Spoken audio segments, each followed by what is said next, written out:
Okay. There he is. Wait, he's somewhere. There he is. Am I viewable too? Do you need me to do Yes. Hi, Brew. Yeah. Hello, everybody. Yay. How are you? Good. Everybody's been waiting patiently to see you. I've been waiting patiently too. I know. There's a lot of people who are in front of you in line, and you're the one they want to see. Uh-oh. The irony. Oh, the irony. Hello, Bruce. So I'm going to start here. We're going to pick one, scene one. Jerry Paris. 1970, the Partridge Family. Jerry And many years ago, about 50 years ago, there was a young man who set out and went on an audition. He got a job on one of the most popular shows in the country. And we all know him as four different characters, but on 5 times he was on the show. Laurie's boyfriend, Marvin, Richard, Freddie, Howard.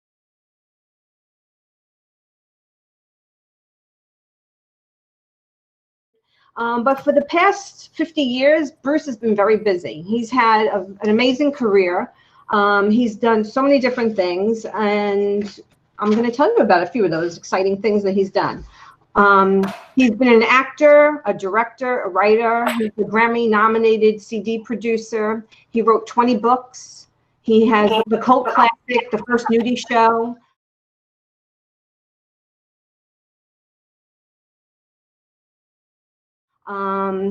And he also has the longest running blog on the internet. He's been writing every single day for the past, how many years? 19 years? Yes. Since November of 2001 on the internet. And the website is called Haynes Your Way. So every day he writes about what's going on in his life and also his career. And it's pretty fun to listen and hear his stories. So you might want to check that out. And also that he's been, like I said, he wrote 20 books. His newest book, which I have right here, is called Simply. It's called A Lifetime of Lyrics. And it's about all his songs that he's written through the years. And he also autographed it. And I got my autograph there. And he also has another book. It's called There's Mel, There's Woody, and There's You, My Life in the Slow Lane. And that's his memoir. So if you want to hear about some Partridge Family stories, they're in here. And Bruce talks about his different roles and things that happened during the time that he was on the Partridge Family. So, and Bruce has been very kind, and he is going to give away one of his books and autograph it. And also a lucky participant who handed in some questions today to Bruce. We're also going to pick a winner, and they're going to win an autographed photograph, which I have right here, if you could see it. In one of his famous scenes. And I always love watching Bruce do his scenes, especially when he mumbles. I was hoping maybe he'll mumble for me today. Well, Laurie, I just wanted to say that well, I think you're nice and What? I said I think you're nice. And I love when he does those little cute things. So anyway, Bruce, here you are. Oh. We got you on a stick. And I have that hair. And you look very cute here. Like I said, Bruce has been very busy, and we're very honored. He also just celebrated 10 years of doing his theater production on a monthly basis. For the past 10 years, he's been putting on a Broadway-style show in California. And he's been doing it on the internet for the past few months since all this happened. So luckily, I mean, that's the only good thing that's really happened during this quarantine, is that I was able to get to watch his show with all his talented cast, singing wonderful Broadway songs and so forth. So if you haven't checked it out, you can find it on YouTube, and also you can find it every month for his next show. He'll let you know, I guess, when the next one is. So anyway, Bruce is also, when he was on the show, he was in a lot of scenes, like It's One of Those Nights, Yes Love. We all remember Bruce sitting in the audience. Susan Day is smiling at him, and he has stories about Susan that he could share with us as well. We all have a crush on David, and I think Bruce had a crush on someone else over there. I would like to welcome Bruce. We're all excited and very honored to have him here with us, and welcome, Bruce. Hello, everybody. From all over the country, I see your little texts going on the screen. Can you all hear me okay? Yeah, everyone can hear you. Yeah. Okay, so I'm going to just dive into these questions. It's all doing these kinds of things is a little weird because I never considered myself like a huge part of the show, but I guess I did a few episodes. Do you want to tell them how you got on the show, or do you want to go right to the questions? Yeah, and that is a question, but okay. I can start there. So I was working. I had started working as a professional actor in December of 1970, which is almost 50 years ago. And I was very lucky. I was seen in a play by an actress named Shelley Morrison, who was on The Flying Nun and other shows. And then she came backstage and told me she loved me and did I have an agent? And I said, no, of course not, I don't. And she said, well, you'll come meet my agent, and you think, sure, I will. So she was true to her word. She called me, that was on a Saturday night. She called me Monday morning. Yes, from Will and Grace also. She called me on a Monday morning. She said, can you come over right now? I'm at my agent's. So I said, all right. And I drove over there in the Nash Rambler that we had at the time. And I met her agent, who was a very good agent named Alex Brewis, and on the spot he me on as a client. A week later, I was testing for the lead in a Warner Brothers pilot, a Danny Arnold show that I came within one person of getting, but I didn't. And then literally a week after that, I got my first guest shot in a Paramount show called The Young Lawyers, if anybody remembers that, with Lee J. Cobb and Solomon King. And that was great. And then I got literally on the back-to-back with that, I got a pilot for CBS, a spinoff of the Doris Day show called Young Love with Meredith Baxter Birney. Her first job, she was just Meredith Baxter, of course, then, and Michael Burns. And so after that job, I got called. Shelley Morrison was good friends with a casting director named Shelley Ellison at Columbia. And recommended me to Shelley Ellison. So Shelley had me in to interview for the Partridge Family. And I went in, and in those days, it was not like today. It was just you and 4 other actors, and you could, you knew if you had the job that day, and there was no rivalry or anything like that, because we all would be up for 5 more jobs the next day. So I went in, and I with the 4 other actors, one of whom shared my last name, actually. This is weird. And I read for Mel Swope, who was going to direct the episode. He was also a co-producer, and the producers. And I can't remember who else was there. I think Dale McCraven was there, and whoever. When you audition for things, you can usually feel the vibe in the room. And it was just one scene, but it was so up my alley. And so I read well, and they laughed. And I walked out of the office knowing I had the job. So there wasn't really a surprise about that when I got the call an hour later. So that was incredible. And then the most incredible thing was, of course, them calling a couple of months later and saying, come do another one. There's a whole other person. So that started that ball rolling. So that's that story. So now I will get to your questions. Is that all right? Yeah. Okay. Robin Smith of Bridge City, Texas. Did you become friends with or spend time with any of the Partridge Family cast after the show? I would say the answer to that is, for a short time, yes. David and Susan both. I didn't really see Shirley after the show for many years. I eventually saw her a lot.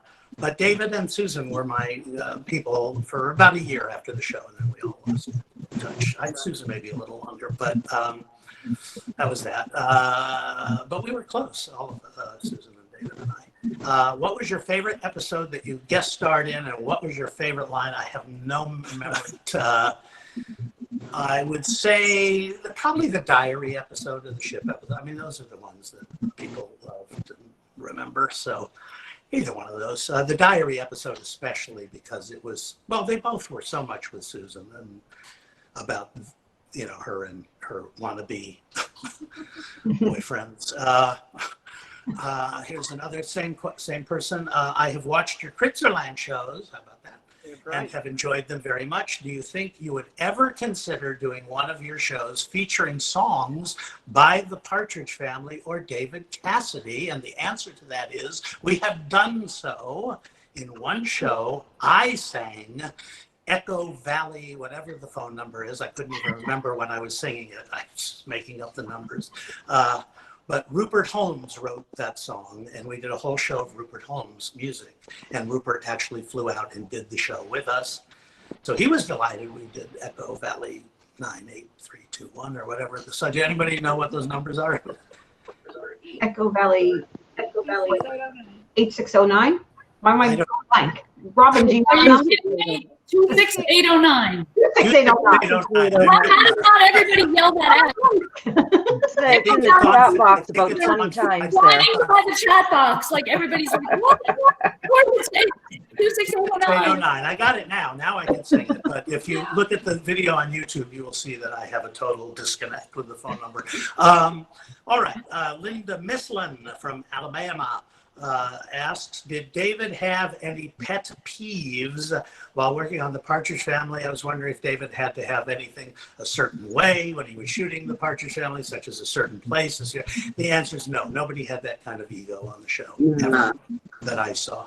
Everybody was down to earth, sweet, genuine. If you accidentally sat in somebody's chair, they didn't go, how dare you get off the set? So I never saw that kind of behavior ever. Dale Foti, is that right? Am I pronouncing it right? I hope. Yeah, when he asks, gets your question, you could unmute yourself so you could. Yes. Yeah. Good. Dale, right. Hi, Dale. Hi. Bruce mentioned on the first Google Meet that he had a love interest in Susan Day. You know, I'm an open book, so I'm not going to answer things, but I may be circumspect. Had a love interest. I don't know if I would quite call it that. I would call it more of a crush interest in Susan Day, and seemed to pine over her. That would be accurate. I and every other red-blooded American young person pined after Susan Day. I know he played her love interest in most of the episodes, I think all of the episodes. I was wondering if he ever had a date with her in real life. I don't know that I would call what we had dates. I mean, we never went out on a date, but I hung out at her house a lot, and she cooked dinners for me, and she occasionally came if I was performing somewhere. So we were very close for a time, and so we didn't date, but we just sort of got together for a short time. Joanne Lombardi from Ozone Park, New York. What was your reaction when you received the call back? Well, we've told the story about for the Partridge Family. When there was downtime on the set between scenes, did you get to socialize with the cast members? I would say if it was a longer downtime while they were lighting the scene, we would all go to our trailers. But if it was a short downtime between setups, we would chat and sit in our chairs and gab, and they were just so sweet and wonderful to me always. And so I always felt comfortable chatting. I didn't ever feel like a stranger there, not even from the first episode. And finally from Joanne, was Dave Madden as funny off camera as he was on? The interesting thing is I actually never met Dave Madden until the ship episode. And we hit it off very well. And we just if you look at the scene where David is singing his song in that episode, they keep cutting to a 2-shot of Dave Madden and I, and we are howling with laughter the entire time. We're not even listening to David. He was very, very funny. Thank you for answering my questions. Yes. Karen I appreciate Hansman. it. I hope Hansman is right, from Canada. With everything you have done with TV and musicals, what is your most prized possession? The simple, short answer would be my daughter. Who else would it be? And as a person, but my most prized thing that I own, like that I got in my life, is actually hanging right next to me here in the living room, and I'll show it to you. It's this. Can you see that? Yes. That is an original James Thurber New Yorker cartoon from 1938. James Thurber, with whom I share a birthday, is my favorite humorist ever. So that was a treat to get and to be able to afford it. Noah Estrella, I would think, from the Philippines. Do you know what was on page 24 of Lori's diary? Is there anything else in her diary that we don't know she wrote about? It was all about me, actually. Little known fact. No, I have no idea. I never saw it. Did I ever actually see the diary? I don't think we ever actually saw the diary, did we? I don't think it was an act. Was it a prop? I don't remember. So I don't know the answer to that question, but thank you for the Philippines. Carrie Hollerback, is that right, from Missouri? At the time, is this Carrie Hollenbach? Yes. At the time you were a guest star in the Partridge Family, you also worked on other television shows. How would you compare the atmosphere on the Partridge Family set to those other shows that you appeared on at the time? I guess I was very lucky in that all of the sets that I was on were great, friendly, joyous. You know, you get the work done, but everybody treated everybody well, especially like the young lawyers, where I was petrified my first job. Petrified, and it wasn't a comic role, it was a dramatic role. So I was like, they embraced me so much on that show. And I'll never forget walking on the Paramount lot at 6 in the morning. And I didn't know where I was going. I didn't know what was in store for me. And walking towards me as I'm walking to the stage is Mike Connors, who was shooting Mannix. Oh, And he waved at me. And I thought, I've made it. I'm on Paramount. And Mike Connors waved at me.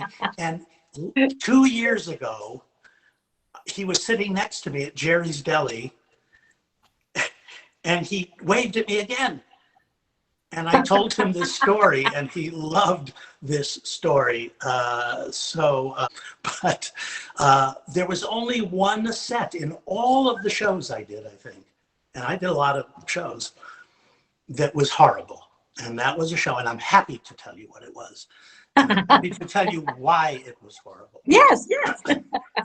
It was a very short-lived, for good reason, show called The Super. I don't know if anybody remembers this show. It was an ABC show. I did a lot of stuff on ABC, and I was one of the guest stars. And the show was created by Rob Reiner and Phil Mishkin and starred Richard Castellano, who insisted his daughter be in the show, who was not talented. And he ruled the roost. And that's where the vibe comes from, the star of the show.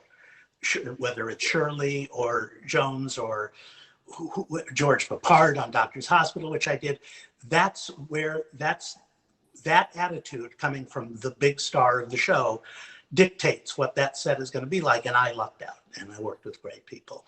But Richard Castellano, and we knew Tell us how you really feel, Bruce. Yeah, well, I could be much worse. And he was a pig, and I'm sure he's dead now, but maybe he's not. But we all walked in for a table reading. I remember it was somewhere on Sunset Boulevard.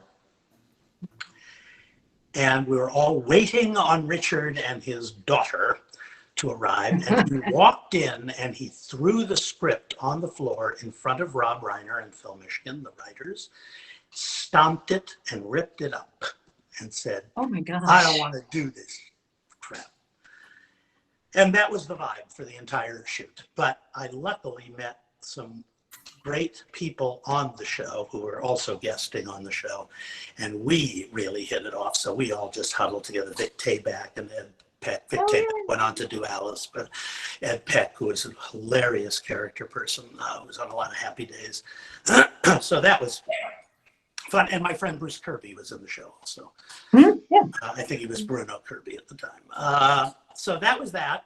The Last of Howard episode on the cruise ship was one of the first, if not the first, television episodes to be filmed on a ship. I don't know if that's true, but I'll take your word. Tell us something that happened during filming that we would never have guessed happened. I think I told this last time. Nothing really untoward happened other than we had a really great time, and I'll get into that with some other questions. It was just the best week ever, and I got to cruise up without them. They were shooting the show. Right. So Ruth Gillette and I can't remember who the other guy was, William, no, it wasn't William Parker. I can't remember Bill somebody. Bill Z, with a Z, Bill Z. So we cruised up, and I got to know everybody on the ship cruising up. But the funny thing was, you go on a cruise ship to get away from everything, right? So you would assume people spend a lot of money to do that. And here, suddenly, we're shooting a television show and disrupting everything and taking over the pool area and the hallways and the deck. And I look up one day during shooting. We're at the pool, doing the scene at the pool. And I look up and I see two really well-known actors who had paid to go on a vacation on this ship to get away from show business, I'm sure.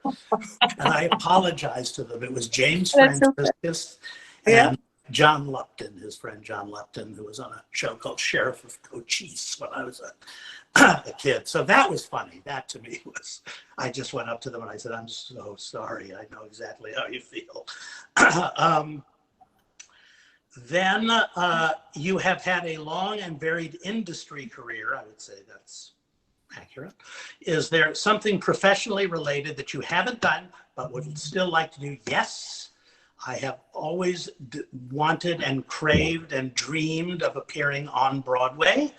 That won't be happening, I assume, but or to have a show on Broadway that I wrote.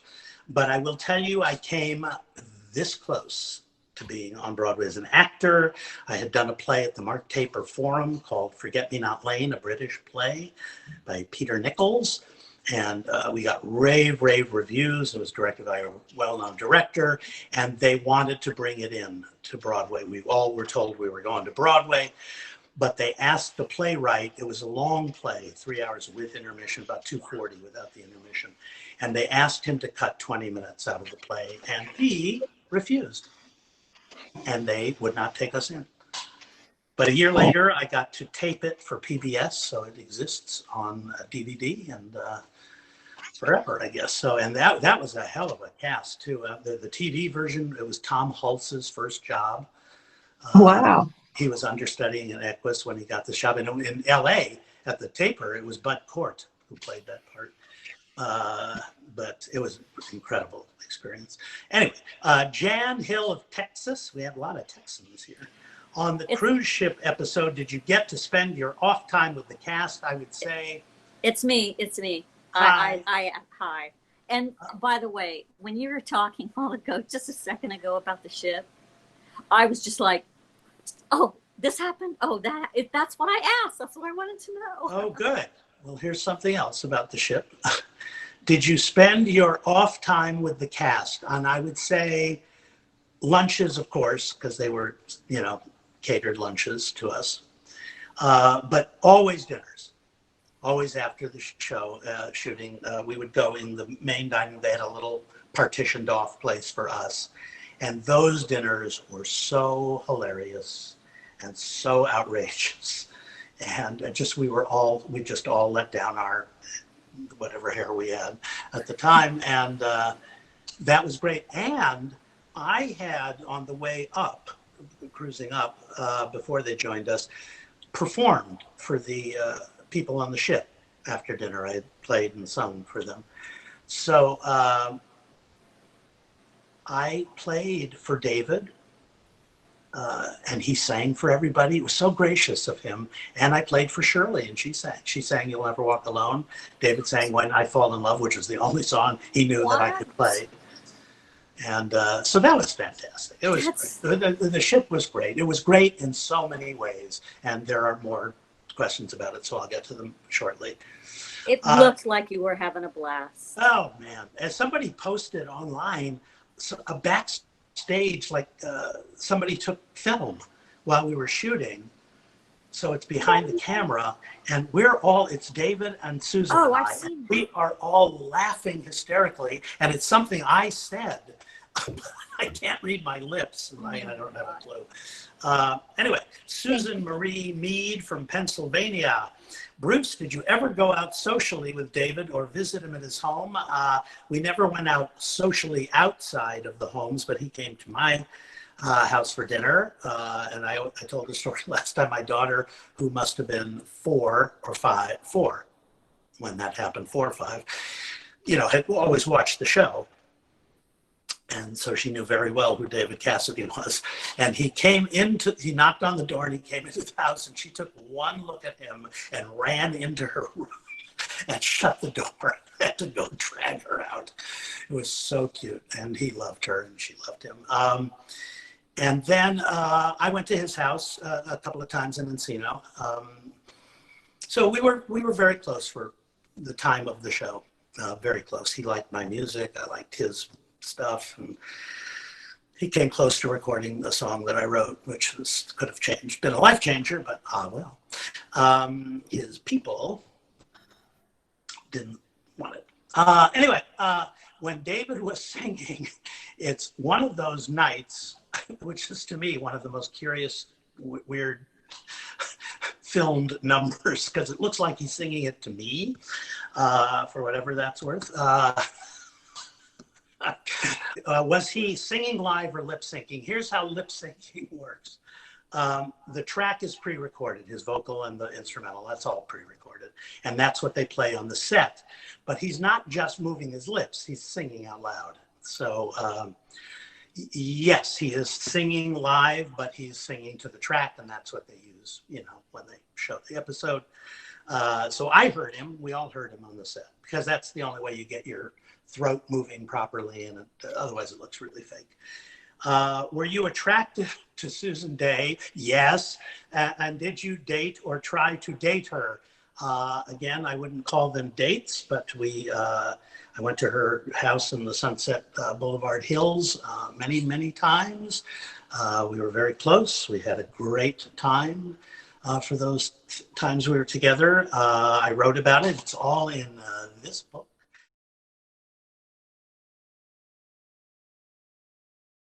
If you want to know the real the facts I won't go into here, but it's all told lovingly. There's no negativity about it at all, and it's very funny. All of it's very funny. And even a year after the show, she called, or maybe it was just after the show, I can't remember. It was after the show ended. She called and said, "Come to my new house and I'll cook you dinner."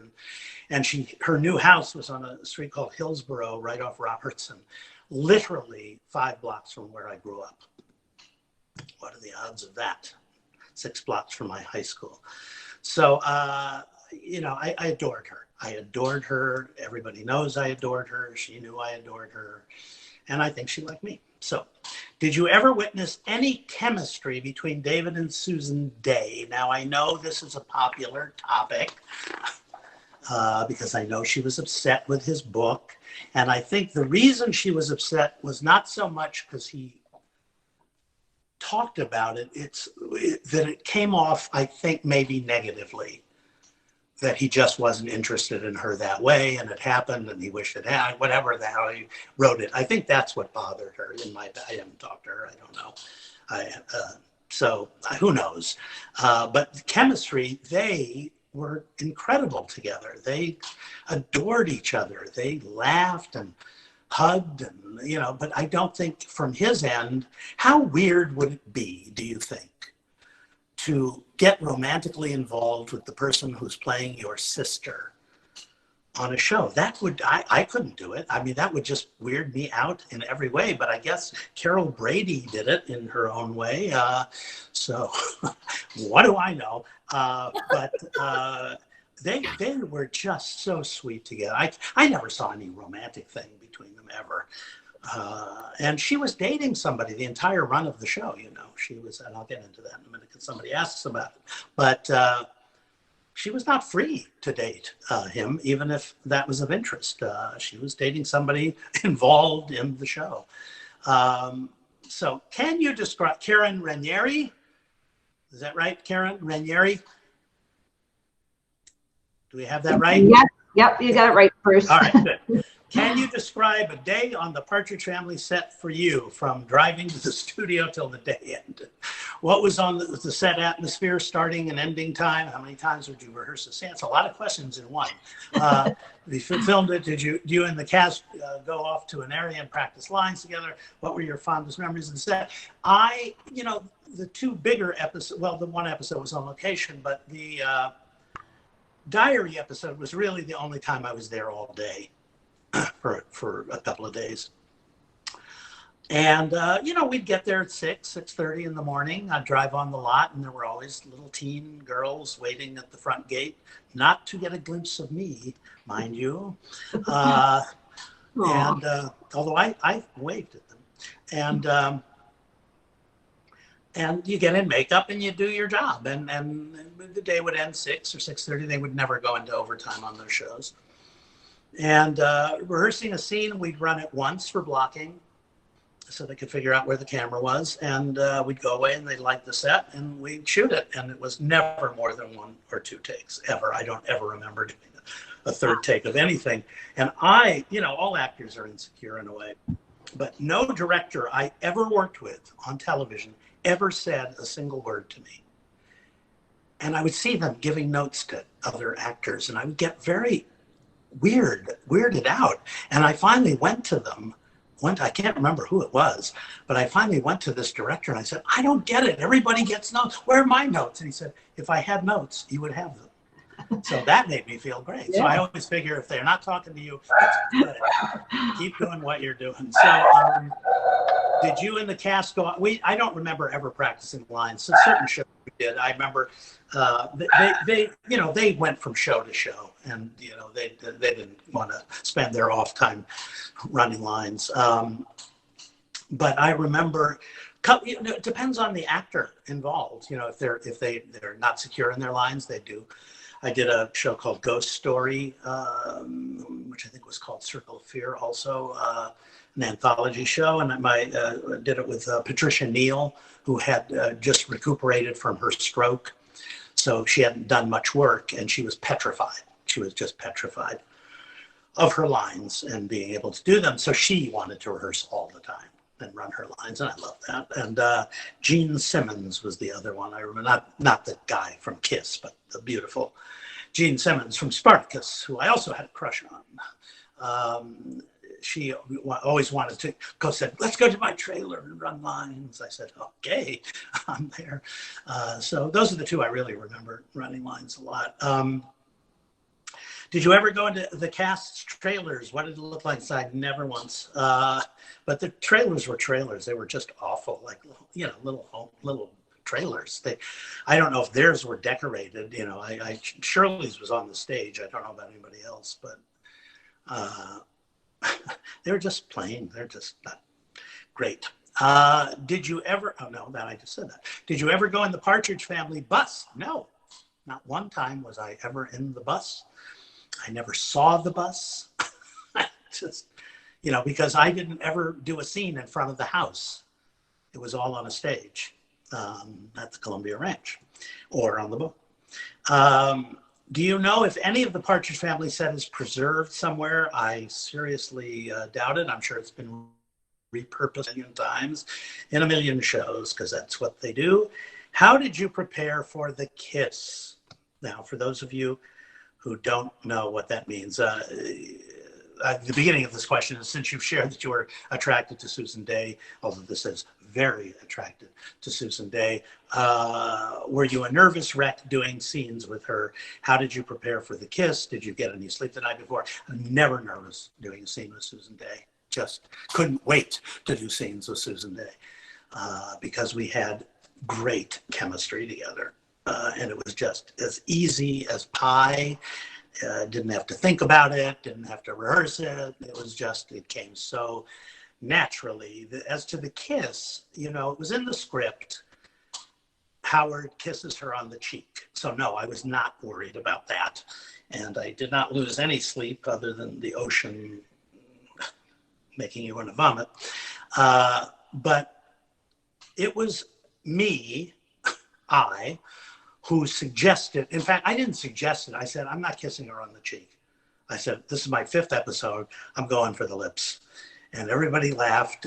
And the producers were there and they laughed. And the director, Dick Kynan, was there. He laughed and Susan loved it. And that's what we did. Gave her a little mouth peck, as we call it. Couldn't be too long on the Partridge Family. So that was really fun. We just laughed. I think we ruined a couple of takes laughing as I would come in for it. But did you ever meet any of the cast's family?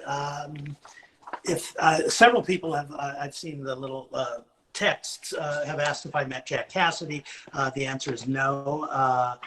The only people I met that were family, years later, I worked with Patrick Cassidy several times, and it took him, he never knew who I was.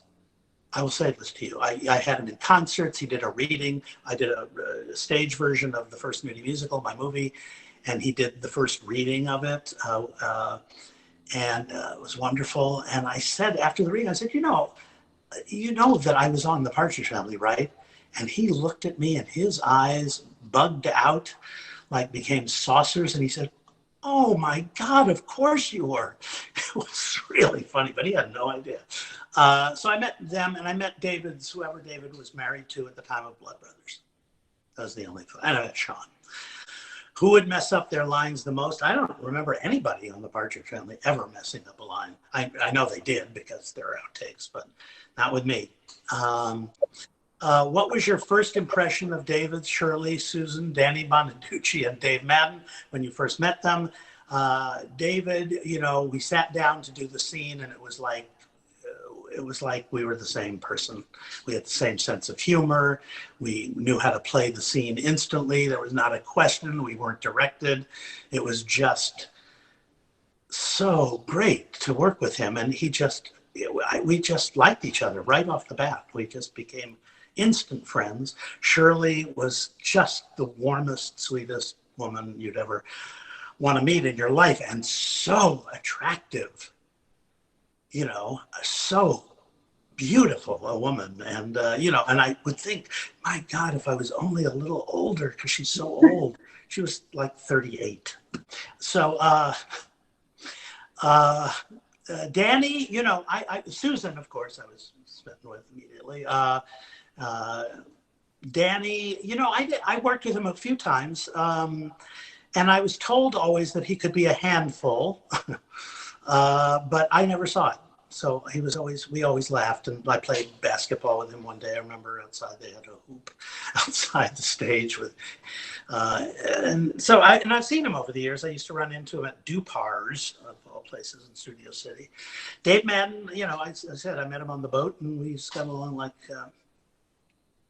nobody's business. What was the director like on the set of the Partridge Family? Well, I had 4. And what was the style of directing? The style of directing that I saw was no directing. But the first episode was directed by Mel Swope, who was a producer. And I loved him. He didn't direct very much in his life. He produced Fame. I think maybe he did an episode of Fame at some point. But he was wonderful. I loved him. And the second episode was directed by a man named Jerry London, who I loved and was a fantastic director, unbelievably great director. He went on to do Shogun and a bunch of TV miniseries and movies. He did one of the airport movies, and I ran into him about 12 or 13 years ago at the Directors Guild. And I went up to him and I said, I don't know if you remember. He said, of course I remember you. He said, you were so great in that show. He said, that made me know I was a director. And he was it's unbelievable. So sweet. I think Jerry did 2 of them. I think he did one of the smaller episodes. I did the 3rd season. But the other episode in the 3rd season was the only director on that show I hated on site. Hated him when he was an actor. Hated him on site on the show. Hated the way he directed Danny and spoke to Danny. And I think I even said something to him about it. I said, maybe that's not such a good idea with a series regular. And that was a man named Lee Phillips. Happy to name Lee Phillips as the only director I did not like. What sort of things would you talk about with David, Susan, Shirley, Dave, and Danny? Whatever, you just sit and schmooze. The dinners were where we, on the boat, were where we let down our hair, as I said, and talked about everything. They say that every girl wanted David and every guy wanted to be like David. Was that true for you? No, I wanted to be like David's hair. We all wanted David's hair. And if you watch episode 1 that I did, you will see that I'm trying to have David's hair and it doesn't work. It's very long and bushy and I don't know what the hell it is, but I can't look at it really. And then I sort of stopped wanting that. And you can see my hair get shorter in the subsequent episodes. But yeah, everybody, I don't know any guy who didn't want David Cassidy's hair. It was the most incredible hair ever.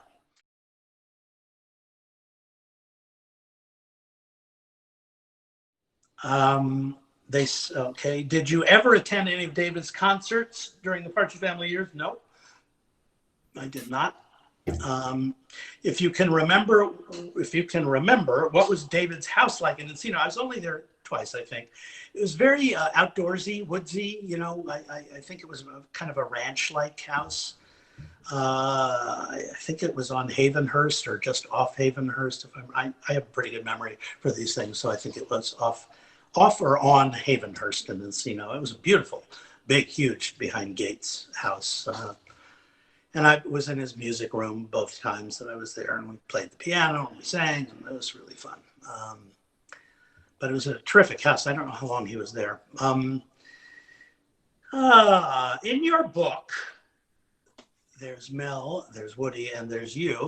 You wrote that while on the cruise ship for the Partridge Family one evening, okay, so here we're going to get into it, David said, who's going back to whose cabin with who?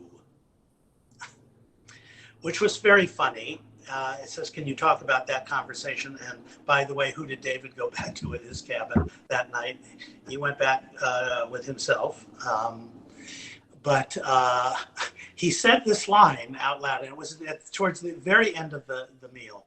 And we were giddy. I just remember we were all very, very giddy. And he said, who's going back to whose cabin with who? And all I can remember is I threw my room key to Susan. And needless to say, we each went to our own cabins because Susan was on the boat with her boyfriend, who was Dale McCraven, by the way, one of the writers or the showrunner. And that's who she was dating for almost the entire run of the show. And I will tell you, they broke up directly upon docking. And I heard many of their reasons for breaking up. Because my cabin was next door to hers, and the walls were thin, not the ambassador suite, correct. I cannot tell you how thin the walls were. So anyway, where am I? Oh yes, anyway, that was funny. Those dinners were all like that. Were any family members of the cast on the cruise ship? Not that I know of, except for no family members, I don't think. Did you ever meet Jack Cassidy? Never. David's mom? Never. But reuniting with David at that party for Blood Brothers when they had asked me to record the show was amazing. He just came right up to me. He says, I've thought about you so many times over the years. And it was just so sweet. I mean, and then, of course, I thought about him a lot too. And it's amazing you don't reconnect with people. I remember Susan, I don't know what year she got married to Lenny Hershen, but I got the call. I got a message on my answering service saying, Susan Day called, just wanted you to know she's getting married. Okay. I think it was 1975. I think it was in New York at the time, shooting Forget Me Not Lane, that play. So basically, they were telling you to give up. She was telling me, Give it I up. don't think there'll be any more dinners at my house on Hillsborough. You wrote, did David ever talk about the frenzy that engulfed him during the Partridge Family years? Oh, God. No, I know it was crazy for him. I just know it. People were so well behaved on the boat. And that was great for him, I know. Mm-hmm. But can you even imagine? I know he loved his fans, but I mean, can you even imagine what that kind of mania is like, to just be that famous and that beloved and that popular,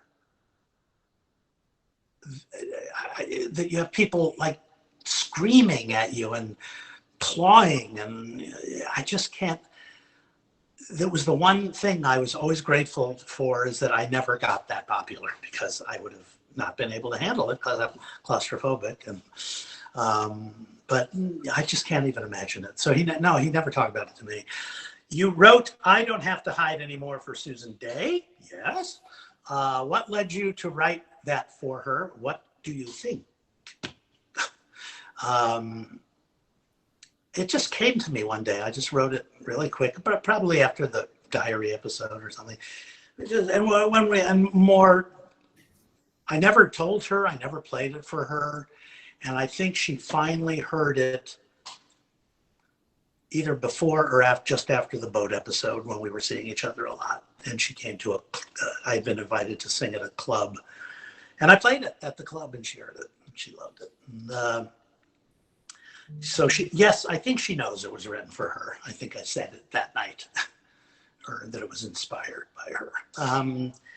Do you think you would still get butterflies if you saw her again? No, I would not, but I would love to see her again. I mean, and not romantically or anything, like just to see how she's doing. And she just had the most beautiful smile. And I did see she did somebody I know does this thing called Stars in the House on Broadway World. And they do reunion shows. They do every night a reunion of some cast of other. And they had an LA Law reunion. And Susan was on it. It's surprising to me that she would do that and has never acknowledged, spoken about, or done any Partridge Family event. So I don't know what that's about. I just don't know what that's about. But I'd love to see her. I would be so happy to see her.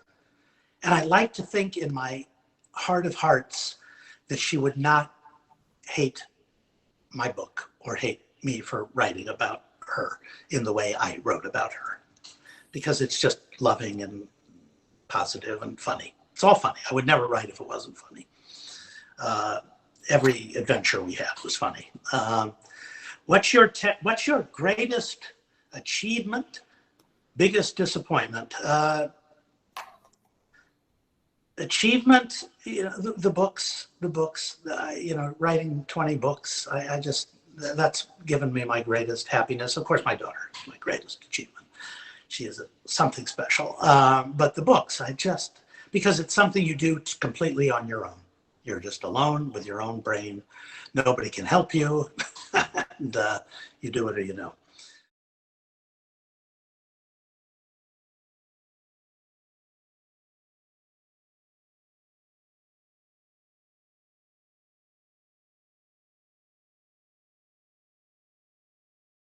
The biggest disappointment, again, Broadway, not doing Broadway, not having show, not having the kind of success I wanted as an actor, you know, that I always thought I should have, you know, because you're great. That's what you think when you're young.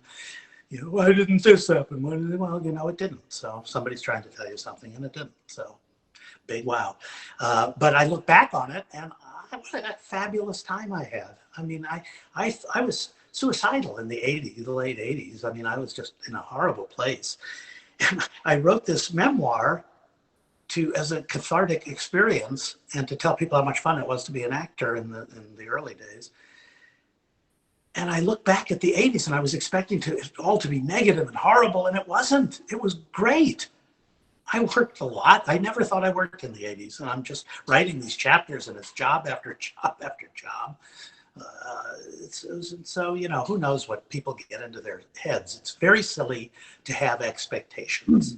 That is what I've learned over the years. If you have expectations, you are doomed to be disappointed. Whereas if you let things happen, they happen or they don't happen. I did 9 pilots. I used to say to producers after they cast me, you'll regret this because this is not going to sell. And they would come within 1 show of selling, and the network would always buy the wrong show. And the show that they bought would be off the air after 4 episodes. It's happened 4 times. And, you know, I did do 1 pilot that did sell, but not with me. And that was Tabitha, the spinoff of Bewitched. I did the first pilot playing her brother, Adam. In fact, I was the first person they cast. It was some of the Partridge family people. And do you know Susan Day tested for it? She tested for the role of Tabitha and did not get it. Had she gotten it, we would still be on the air probably, because that would have been the right casting. But they wanted a Rhoda type. You know, Rhoda was popular. So they wanted a Rhoda caustic girl, and that was the wrong choice. So it didn't sell, even though it was created and directed by Bill Asher, who did Bewitched. It's very cute pilot, but it didn't sell. And then they did it again and asked me to do it, and I wasn't available. I was doing another pilot. So another guy did it, and that one sold, of course. Anyway, so you know, disappointment. Everybody has disappointment. I'm a positive person, so I don't think in those terms. I just think if something doesn't happen that you wished it would have happened, you go on and you get something that you do like happen. You do want to happen. We all have choices about which roads we travel, and I travel the happy road, always. What's your technique for memorizing your lines? Well, none these days. Did you ever forget a line during a live performance? Absolutely. I don't remember what we did about it, but it happens to everybody. I don't know who it doesn't happen to, and it's a horrible feeling, but if you're with good actors, you get back on track. But in the old days, I could memorize anything. I could memorize it at the drop of a hat. You know, if they changed the line on the set, whatever it was. I have my signed, there's only 2 more. I have my signed copy of David Cassidy's album, Dreams Are Nothing More Than Wishes, that he gave to you, me. How did that come about? And can you please explain his inscription to you on the album? Sort of.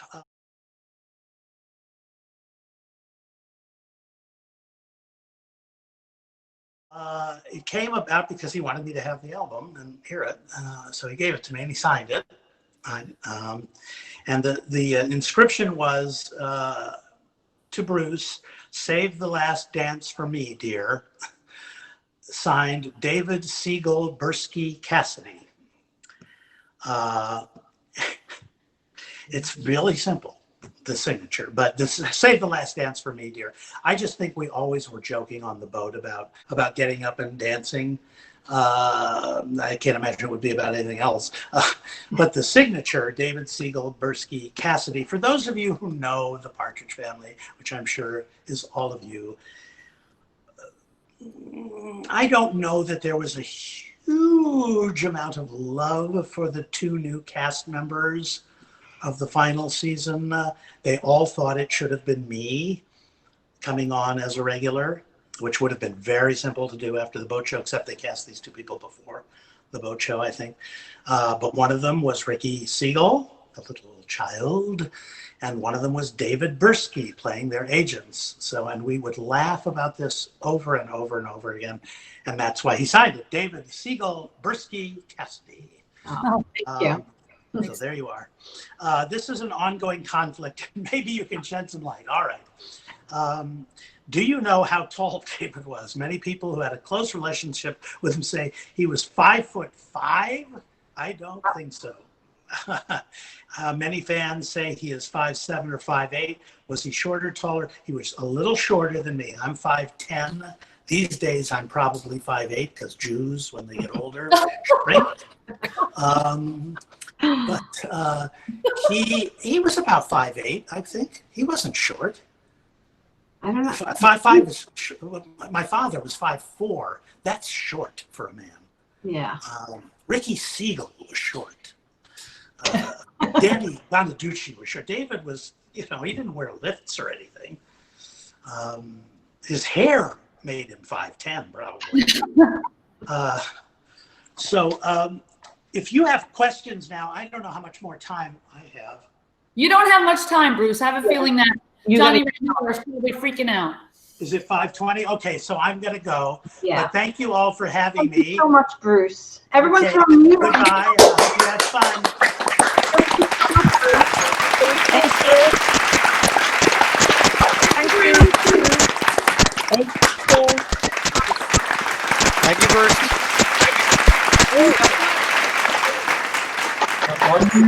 I hope everybody enjoyed that. Thank you, Bruce. He's a great storyteller, obviously.